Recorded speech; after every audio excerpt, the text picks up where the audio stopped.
Today we are going to study about string in array. Basically string क्या होता है in C.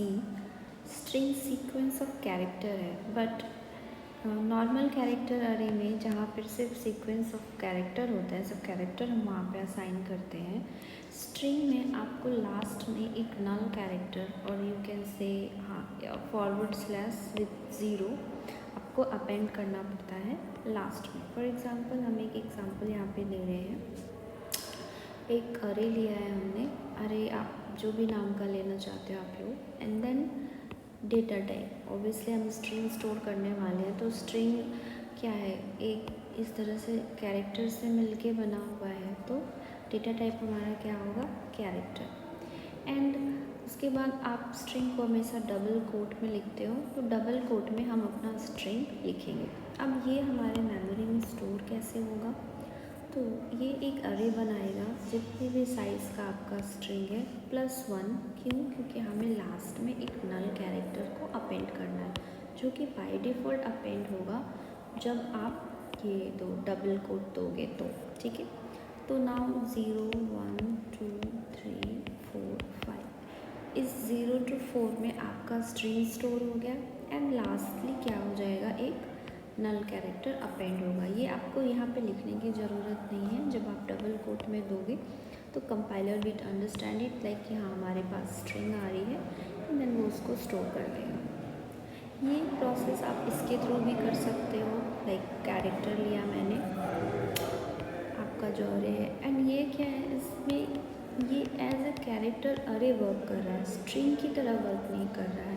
कैसे आप समझ सकते हो उसको कि ये स्ट्रिंग की तरह वर्क नहीं कर रहा है, क्योंकि आपने लास्ट में कोई नल यहाँ पे अपेंड नहीं करवाया है. जबकि जब आप स्ट्रिंग लेते हो, मतलब डबल कोट लेते हो, तो कंपाइलर इसमें नल कैरेक्टर खुद ब खुद अपेंड कर देता है. ठीक है, तो this is the difference between the character array and the string. Now we move to the declaration and initialisation of the string. Declaration क्या कहता है कि आपको क्या करना है, आप जो भी अरे ले रहे हो उसका नाम दो. जितनी बड़ी आपके अरे की साइज होगी, 10 20 50 100 जो भी आप लेना चाहते हो वो साइज़ डिफाइन करो. एंड देन आप डेटा टाइप बताओ. ऑब्वियसली हम स्ट्रिंग की बात कर रहे हैं तो डेटा टाइप कैरेक्टर ही होगा. But this is the process of declaration, जहाँ पे हम कोई वैल्यू असाइन नहीं कर रहे हैं. अब दूसरा प्रोसेस समझते हैं जो कि है इनिशियलाइजेशन का. Initialization of string in C can be done through 3 different ways. 3 अलग अलग वे में हम इनिशियलाइजेशन कर सकते हैं. पहला इनिशियलाइजेशन का वे क्या है कि आप क्या करो, directly as a string value assign कराओ आपके अरे में. इसमें क्या होगा, आपने अरे का नाम लिया, आपने कैरेक्टर दिया, एंड देन आप अपना स्ट्रिंग जो भी है आप इसमें डालो. तो ये कैसे मेमोरी में स्टोर होगा. अब आप यहाँ पे नोटिस करोगे कि मैंने यहाँ पे साइज़ डिफाइन नहीं किया कि मेरा अरे कितना बड़े साइज़ का होगा. तो अगर आप डिक्लेरेशन के टाइम पे इनिशियलाइज कर रहे हो, तो फिर आपको यहाँ पे साइज़ देने की ज़रूरत नहीं है. आप बिना साइज़ का भी यहाँ पे जा सकते हो. इस केस में क्या होगा कि लेट्स सपोज 1 2 3 4 5 साइज़ का आपका स्ट्रिंग है, तो कंपाइलर 6 साइज़ का एक अरे बना लेगा.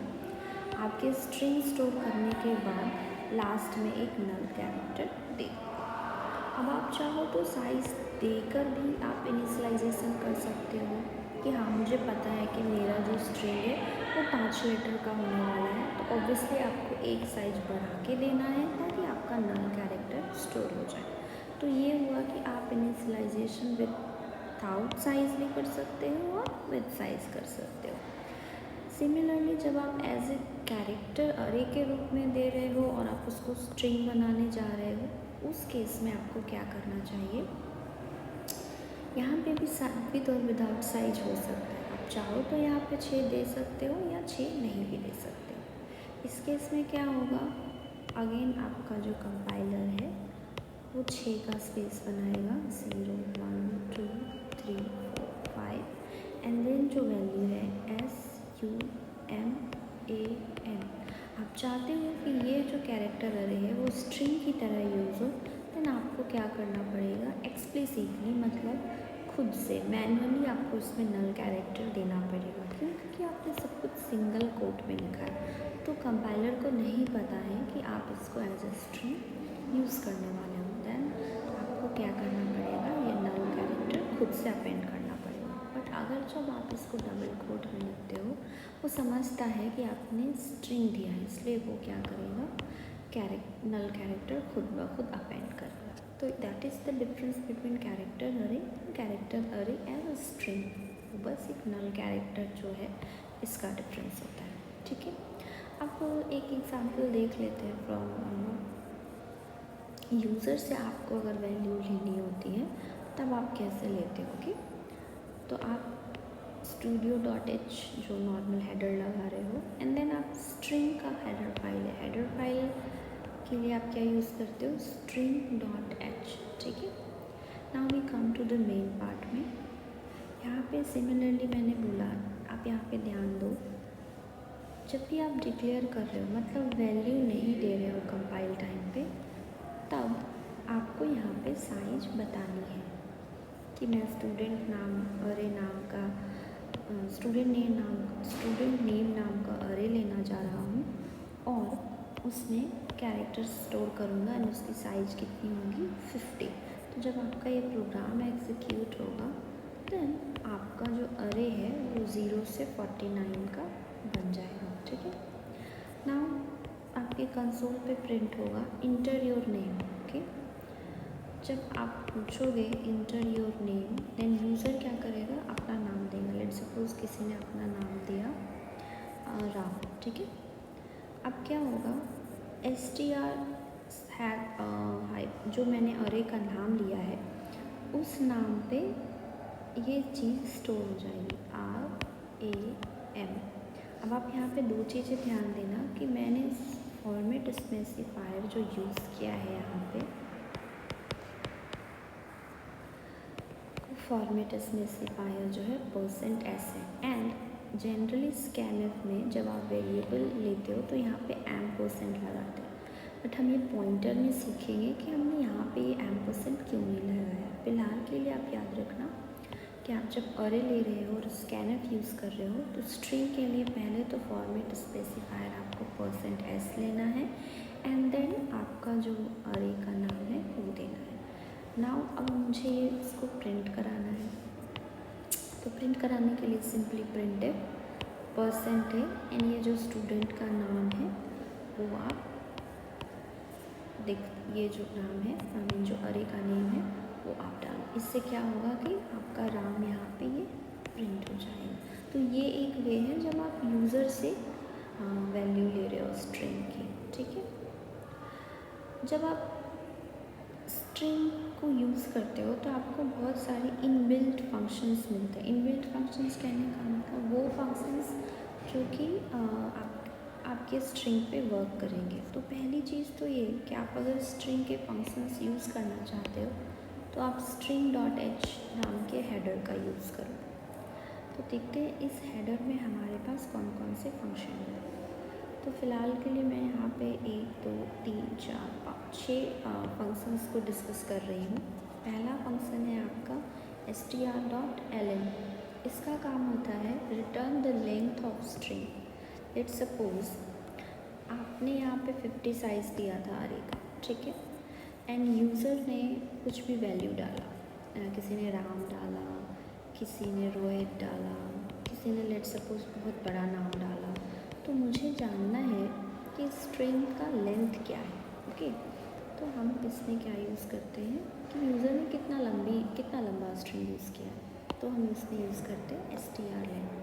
strlen में क्या इसका है कि आप ये कीवर्ड यूज़ करो strlen ब्रैकेट, और उस ब्रैकेट के अंदर वो स्ट्रिंग जिसका आप लेंथ जानना चाहते हो। फॉर एग्ज़ाम्पल मैं यहाँ पे स्टूडेंट नेम नाम का मैंने स्ट्रिंग जो है मेरा, मैं उसका लेंथ जानना चाहती हूँ, तो मैं उसका वैल्यू यहाँ पे दूँगी। ठीक है, सेकेंड फंक्शन है आपका strcpy। इसको बोलते हैं स्ट्रिंग कॉपी। ये क्या काम करता है, एक स्ट्रिंग के कंटेंट को दूसरे स्ट्रिंग के कंटेंट में डालने में हेल्प करता है। हम ये देखेंगे, आप एक सी के प्रोग्राम से। देन आपका थर्ड है strcmp। strcmp क्या करता है, ये दो स्ट्रिंग को चेक करता है। लेट्स सपोज आपने दो नाम दिए, स्टूडेंट 1 और स्टूडेंट 2। आप जानना चाहते हो कि इन दोनों के नाम सेम हैं या नहीं, तो ये आप str कंपेयर यूज़ कर सकते हो। इसमें स्ट्रिंग 1 और स्ट्रिंग 2, जिन दो स्ट्रिंग को आपको कंपेयर करना है उसको डाल सकते हो। एंड जो ये वैल्यू रिटर्न करे, बिकॉज कंपेयर अगर हो मतलब दोनों इक्वल हो तो ट्रू, और अगर ये इक्वल नहीं है तो फॉल्स। तो ट्रू के लिए 0 एंड फॉल्स, सॉरी ट्रू के लिए अगर इक्वल होता है तो ये क्या रिटर्न करेगा आपको 0, अदरवाइज 1। तो यही बोल रहा है कि अगर इक्वल है तो ये वैल्यू क्या रिटर्न करेगी 0। ये आपको एक प्रोग्राम में बताऊँगी मैं, देन उससे ज़्यादा क्लियर हो जाएगा। देन आपका है strcts। strcts मतलब स्ट्रिंग को कैलकुलेट करना। कैलकुलेट करने का मतलब क्या है, एक स्ट्रिंग में दूसरे स्ट्रिंग को जोड़ना। फॉर एग्जांपल आप लिखते हो ना हेलो, एक स्ट्रिंग है मेरा हेलो, दूसरा स्ट्रिंग है हेलो वर्ल्ड, सॉरी दूसरा स्ट्रिंग है वर्ल्ड, तो हम दोनों को कैलकुलेट करना चाहते हैं, लाइक हेलो वर्ल्ड। तो इसमें क्या होता है, जब आप strcts यूज़ करते हो तो आपके फर्स्ट वाली स्ट्रिंग में S1 में, मान लो मेरा फर्स्ट स्ट्रिंग S1 है, S1 में S1 प्लस S2 यानी दोनों स्ट्रिंग कैलकुलेट होके ऐड होके स्टोर हो जाते हैं। देन है आपका strlwr और strupr। इसका काम है स्ट्रिंग को लोअर केस में एंड अपर केस में स्टोर करने का। फॉर एग्जांपल कहीं कहीं आपने देखा होगा फॉर्म में लिखा होता है राइट इन कैपिटल लेटर, कि बोल्ड कैपिटल लेटर में लिखो, बट स्टिल बहुत लोग स्मॉल में डाल देते हैं, ठीक है ना। लाइक नाम है उसमें एक कैपिटल एक स्मॉल डाल दिया, अब आप चाहते हो कि नहीं ये पूरा ही अपर केस में है, तो आप क्या कर सकते हो, इस स्ट्रिंग को यहाँ पे डाल के, लेट्स सपोज S1 मेरा स्ट्रिंग है तो यहाँ पे इस पे डाल के आप इसको अपर केस में कन्वर्ट कर सकते हो। तो हम एक एग्जाम्पल देखते हैं कि कैसे ये फंक्शंस यूज़ होते हैं, तो मुझे हमने ज़्यादा क्लियर होगा। तो यहाँ पे हमने क्या किया है, तीन स्ट्रिंग लिया है। तीन स्ट्रिंग लेने का मतलब हमने 3 कैरेक्टर अरे लिया है, S1, S2 और S3, राइट। एंड मैंने 2 वेरिएबल लिया है X और L करके, जिसकी मुझे ज़रूरत आगे के प्रोग्राम में ज़रूरत पड़ेगी। तो हम क्या कर रहे हैं, सबसे पहले जो 2 स्ट्रिंग है S1 और S2 उसकी वैल्यू स्टोर करवा रहे हैं। तो अभी मुझे, आप जब ये रन करेगा तो आपका मेमोरी में S1, S2 और S3 करके ऐसे अरे बन गए होंगे, जिसके साइज़ 20, 20 और 20 रहे होंगे, मतलब 0 से 19 तीनों के। अब आप क्या बोल रहे हो कि inter your first string. Let's suppose किसी ने फर्स्ट स्ट्रिंग डाला हेलो, ओके। अब ये कितने वर्ड का है, 1 2 3 4 5 वर्ड का है। तो ये यहाँ पे HELLO एंड लास्ट में एक नल कैरेक्टर। फिर आपने दूसरा स्ट्रिंग लिया S2, उसमें किसी ने डाल दिया वर्ल्ड, ओके। देन वो अगेन स्टार सोल्व हो जाएगा, ओके। एंड लास्ट में नल कैरेक्टर, राइट। अब आप क्या कर रहे हो, सबसे पहले आप क्या कर रहे हो, कंपैरिजन कर रहे हो 2 स्ट्रिंग को। क्या इन दो जो स्ट्रिंग S1 और S2 है तो क्या ये इक्वल है। तो आप क्या करोगे, फंक्शन नेम strcmp, और जिन 2 स्ट्रिंग को आपको कंपेयर करना है S1 और S2, अगर ये दोनों इक्वल होते तो क्या रिटर्न होता मेरा x = 0। बट यहाँ पे ये इक्वल है क्या, नहीं, तो ये कोई भी वैल्यू देगा, ठीक है। मैंने यहाँ पे चेक किया क्या x 0 0 के इक्वल है, तो स्ट्रिंग तो इक्वल ही नहीं है, तो फिर ये इसमें नहीं जाएगा, तो ये प्रिंट नहीं करेगा कि इक्वल है कि नहीं। बट अगर दोनों ही मैंने हेलो डाला होता तो यहाँ पे ये x = 0 होता और आपका स्ट्रिंग इक्वल है, ये प्रिंट होता। सेकेंड फंक्शन है हमारा strcat, this is for string calculation. तो स्ट्रिंग कैलकुलेशन का मैंने आपको बताया कि जिन 2 स्ट्रिंग को आपको कैलकुलेट करना है आप उसे कैलकुलेट कर लो, S1 S2 फाइन। और ये कैलकुलेट होके कहाँ स्टोर होंगे, जो आपका फर्स्ट नंबर फर्स्ट स्ट्रिंग है, मतलब ये S1 में क्या स्टोर होगा, हेलो वर्ल्ड। फाइन। तीसरा आपका फंक्शन है strcpy। strcpy का कहने का मतलब है स्ट्रिंग को कॉपी करना। इसके लिए ही मुझे थर्ड स्ट्रिंग की ज़रूरत पड़ी। इसमें क्या होगा, जिस स्ट्रिंग में आपको कॉपी करना है, लेट सपोज S3 में मुझे S1 की वैल्यू कॉपी करनी है। अभी S1 की वैल्यू क्या है, hello world after computation.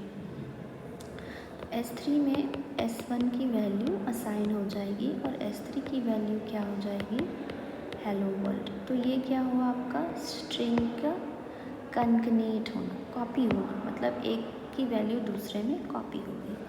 Last function है आपका strlen। strlen का होता है कि अब मुझे मालूम करना है कि मेरे स्ट्रिंग का लेंथ क्या है, ठीक है।